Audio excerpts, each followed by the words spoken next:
10 साल की मोदी सरकार के बाद आज जब यह देश चुनाव के मुहाने पर आकर खड़ा है तो प्रधानमंत्री को अपना रिपोर्ट कार्ड दिखाकर वोट मांगना चाहिए, प्रधानमंत्री को अपने काम गिनाने चाहिए, लेकिन उसमें नील बटा सन्नाटा स्कोर है, उसमें जबरदस्त फेल का ठप्पा लगा हुआ है। और जब कुछ नहीं बचता है मोदी जी के पास तो वही घिसी पिटी हिंदू मुसलमान की स्क्रिप्ट पर आकर गिर जाते हैं। और ऐसा घटिया और शर्मनाक बयान नरेंद्र मोदी देते हैं, कहते हैं हमारे घोषणा पत्र पर मुस्लिम लीग की छाप है। असलियत यह है कि ये वो दिल में जो इतना अथाह प्रेम, इतना प्रगाढ़ प्रेम है मुस्लिम लीग के लिए नरेंद्र मोदी और भारतीय जनता पार्टी के नेताओं का, जो रह रह कर छलक जाता है।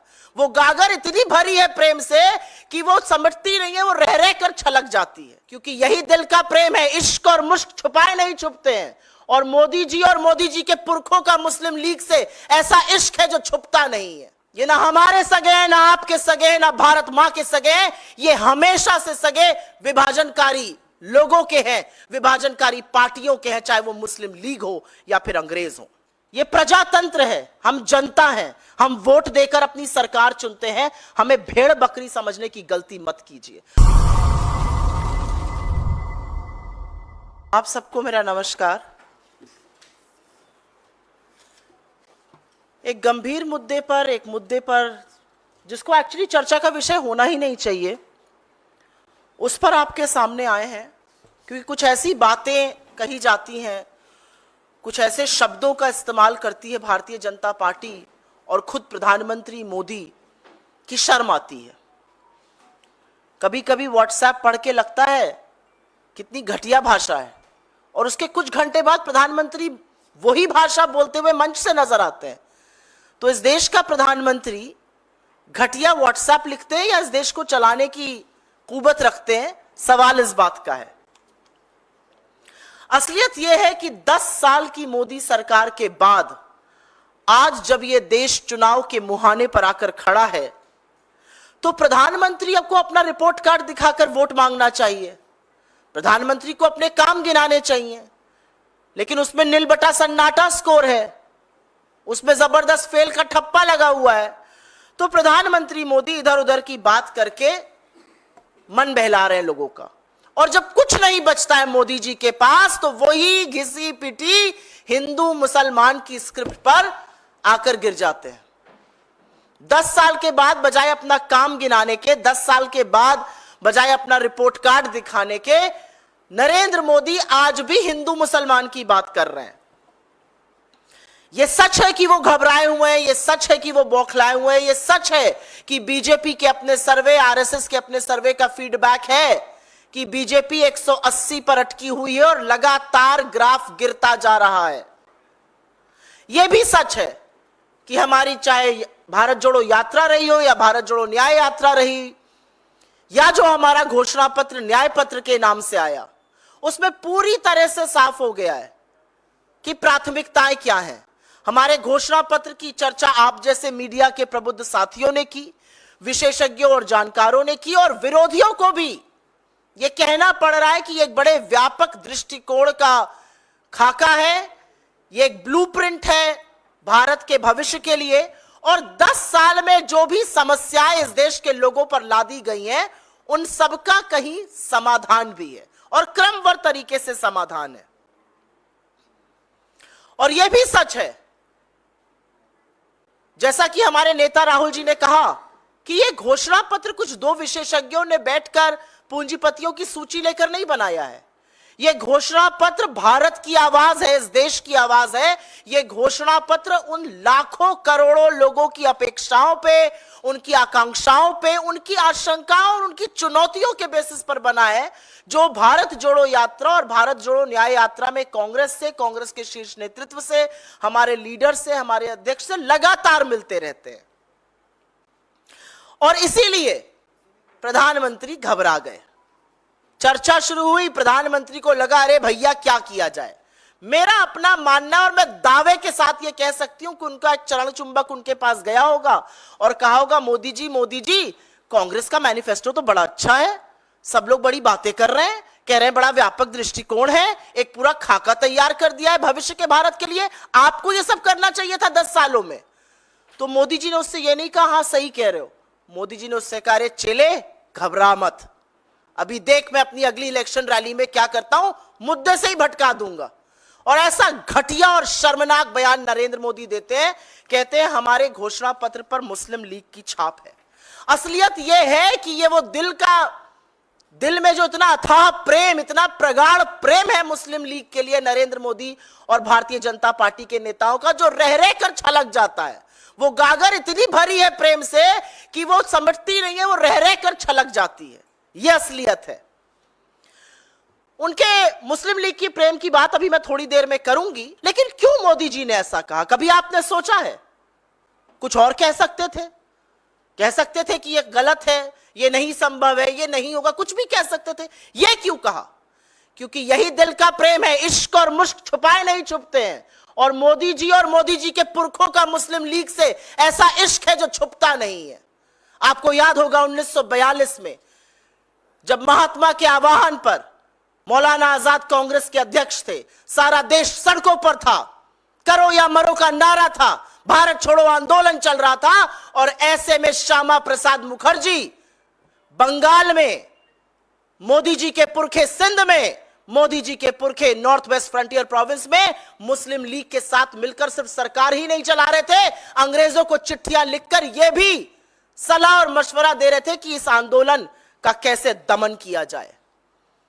ये ना हमारे सगे हैं, ना आपके सगे हैं, ना भारत मां के सगे हैं, ये हमेशा से सगे विभाजनकारी लोगों के हैं, विभाजनकारी पार्टियों के हैं, चाहे वो मुस्लिम लीग हो या फिर अंग्रेज हो। और असलियत यह भी है कि जब से हमारा मैनिफेस्टो जारी हुआ है, बीजेपी में खलबली मची हुई है। बेचारों को समझ ही में नहीं आ रहा है क्या किया जाए। वैसे ही 180 पर अटके हुए हैं, शनै शनै वो अब कम होता जा रहा है। मुझे ऐसा लगता है कि चुनाव आयोग के हर नियम, हर कानून को ताक पर रखकर नरेंद्र मोदी इस बार प्रचार कर रहे हैं, उनके मंत्री इस बार वक्तव्य दे रहे हैं। चाहे वो सेना के इस्तेमाल की बात हो, चाहे मोदी जी अलग अलग वेशभूषा में दिख रहे हो, असलियत यह है कि देश की जनता समझ गई है कि राजा जो है वो प्रजा को भटका रहा है। ये प्रजातंत्र है, हम जनता हैं, हम वोट देकर अपनी सरकार चुनते हैं, हमें भेड़ बकरी समझने की गलती मत कीजिए। और हर उस नियम का जो उल्लंघन हो रहा है, हम लगातार चुनाव आयोग के पास जा रहे हैं, इस पर भी जाएंगे, अन्य चीजों पर भी जाएंगे। और हमारी अपेक्षा और आशा और विश्वास है कि एक निष्पक्ष संस्था चुनाव आयोग, जिसके ऊपर दारोमदार है, जिसके ऊपर जिम्मेदारी है इस देश में निष्पक्ष फ्री एंड फेयर इलेक्शन कराने की, वो जरूर इन बातों को संज्ञान में लेगी और इस पर एक्शन लेगी। ईडब्ल्यूएस पे आप लोगों ने जो बात की अपने घोषणा पत्र में, ये कहा गया कि जो 10% है उसको हम थोड़ा स्ट्रेच करके बाकी लोगों को देंगे। तो जो नहीं, हमने ये नहीं कहा कि हम स्ट्रेच करके, ऐसी भाषा ये कहा गया है कि 10% आरक्षण को बिना किसी भेदभाव के सभी जाति और समुदाय के लोगों को लागू करेंगे।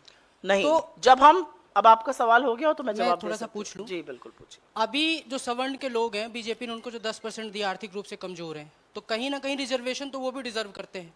तो अब इससे ऐसा मैसेज नहीं जा रहा कि कांग्रेस ने मतलब कांग्रेस हमको 10% मिला उसको भी छीन के और हमारे पास से ले जाना चाहती है? आप मुझे समझदार पत्रकार लगते हैं। सोशियो इकोनॉमिक सेंसस का क्या मतलब होता है, सामाजिक और आर्थिक सेंसस का क्या मतलब है? उसमें सिर्फ आदिवासी, दलित या पिछड़ों का आंकड़ा नहीं आएगा। उसमें मैंने अपने वक्तव्य में भी बोला था, शायद आप देर से आए या आपने नहीं सुन पाया, कि गरीब जनरल कास्ट के भी जो समाज के हाशिए पर आज हैं, जिनको कुछ ना कुछ सहायता मिलनी चाहिए, जिनको रिजर्वेशन थोड़ा बहुत मिलना चाहिए, हम बिल्कुल उनके हक की बात करते हैं। मेरे नेता एक बात कहते हैं और वो बात दोहराना जरूरी है। आपको पैर में चोट लग जाए, आप पर प्लास्टर लगेगा या बैंडेज लगेगा या कास्ट लगेगा, इसका निर्णय डॉक्टर खुद नहीं कर सकता है। इसका निर्णय तब होगा जब एक्सरे होगा। उस एक्सरे में पता चलेगा आपका लिगामेंट टेयर हुआ है, आपका हेयरलाइन फ्रैक्चर है, आपकी हड्डी टूटकर अलग हो गई, और उस हिसाब से उसका इलाज होगा। तो एक्सरे जो है वही है सोशियो इकोनॉमिक कास्ट सेंसस। सामाजिक और आर्थिक कास्ट सेंसस जब तक नहीं होगा, नहीं पता चलेगा कि किसको आरक्षण मिलना चाहिए, किसको कौन सी सुविधा मिलनी चाहिए। इसमें बिल्कुल जनरल कास्ट के वो गरीब लोग भी इन्वॉल्व हैं जिनको आरक्षण मिलना चाहिए, हम उसकी बिल्कुल पैरवी करते हैं। आपकी ये बात मुझे ऐसा लगता है शायद आप लेट आए, आपने मेरा वक्तव्य नहीं सुना, उसका नतीजा है। बोला है कि एक पीए जो है वो मुझे कांग्रेस ऐसा का लगता मैनिफेस्टो है बनाता कि है। वो कायर लोग जो जंग के समय मैदान छोड़ के भाग खड़े होते हैं, वो विशुद्ध अवसरवादी लोग, उन पर मैं इस मंच पर से टिप्पणी नहीं करूंगी, लेकिन उनको आईना दिखाना जरूरी है और वो आईना मैं जरूर दिखाऊंगी। 2 महीने पहले तक जब बजट आया था तो मोदी जी की सारी बखिया वही उधेड़ रहे थे, उन्हीं को सब नजर आ रहा था। चैनल चैनल जंप कर करके अपने आप को स्टूडेंट ऑफ इकोनॉमिक्स जो घोषित करता है, वो मुझे यह बताए कि स्टूडेंट ऑफ इकोनॉमिक्स रहते हुए आपको इस देश में आर्थिक असमानता, बेरोजगारी, महंगाई नजर आ रही है कि नहीं नजर आ रही है? आपको 20% ये जनता 46 रुपए रोज पर गुजर बसर करती नजर आ रही है कि नहीं नजर आ रही है? इस तरह की बेहूदी वाहियात टिप्पणी करना उनकी असलियत बयां करता है, हमारी नहीं। और असलियत यह है कि कांग्रेस ने इस देश के हाशिए पर रह रहे लोगों को हमेशा साथ दिया है। और मैं जरूर यहां पर, क्योंकि बड़ी धर्म की भी बात करने लगे हैं वो, उस पर मैं जरूर बोलना चाहती हूं। साच बराबर ताप नहीं, झूठ बराबर पाप, जाके हृदय साच है ताके हृदय आप। यह है असलियत। झूठ बोलने वाले कभी भगवान के साथ नहीं खड़े हो सकते, वो विशुद्ध झूठे होते हैं, वो विशुद्ध अवसरवादी होते हैं, वो पहला मौका मिलने में बिलबिला के बाहर चले जाते हैं। ये असलियत है। और जो लोग ऐसा करते हैं उनको समाज किस दृष्टि से देखता है ये मुझसे बेहतर आप जानते हैं, मेरे मुंह से ज्यादा ना बुलवाइए। और असलियत एक ये है कि आज जो कहीं और जाकर कांग्रेस पार्टी को सनातन का पाठ पढ़ा रहे हैं, उन्हें मुझे सिर्फ 2 टूक बात यह कहनी है, भगवान के लिए भगवान का नाम झूठ मत लो। किसने आपको मना किया सनातन पर बोलने से? किसने आपको मना किया सनातन के खिलाफ बयान देने से? मैं पूछना चाहती हूं। मैं उत्तर प्रदेश कांग्रेस कमेटी के साथ, मैं सीडब्ल्यूसी की मेंबर हूं, मैं गई राम मंदिर, मुझे तो किसी ने कुछ नहीं कहा। और एक ये सच है, मैं यूजुअली पर्सनल बातें करती नहीं हूं, यह सच है कि भगवान शिव के बारे में जितना मैंने राहुल जी से सीखा है उतना किसी और से नहीं सीखा है। यह भी एक सच है कि उत्तर प्रदेश में चुनाव प्रचार करते हुए जब मैंने प्रियंका जी को निर्जल व्रत रखते हुए देखा और मैंने पूछा आप ये क्यों करती हैं, क्या है, उन्होंने बताया वो 8 साल की उम्र से नवरात्र का व्रत करती है। हमें चाहिए इंसर्ट सर्टिफिकेट सनातन पर। क्या है सनातन? सनातन यह है कि बिलबिला के भाग जाओ और फिर अनर्गल झूठ बोलने लगो। शर्म आनी चाहिए ऐसे लोगों को। दूसरों पर टीका टिप्पणी करना, आपकी क्या हैसियत है, मैं ये जानना चाहती हूं। आपको पार्टी ने 2-2 राज्यों से चुनाव लड़ाया, लाखों करोड़ों कार्यकर्ता होते हैं, एड़ियां घिसते रहते हैं, नहीं मिलता है टिकट। आपको 2-2 जगह से चुनाव लड़ाया और आप इस तरह की अनर्गल बातें करेंगे? As a student of economics थोड़ा आत्मचिंतन करिए और देखिए देश 10 साल में किस कगार पे पहुंच गया है, जो खुद आप भी कहते थे।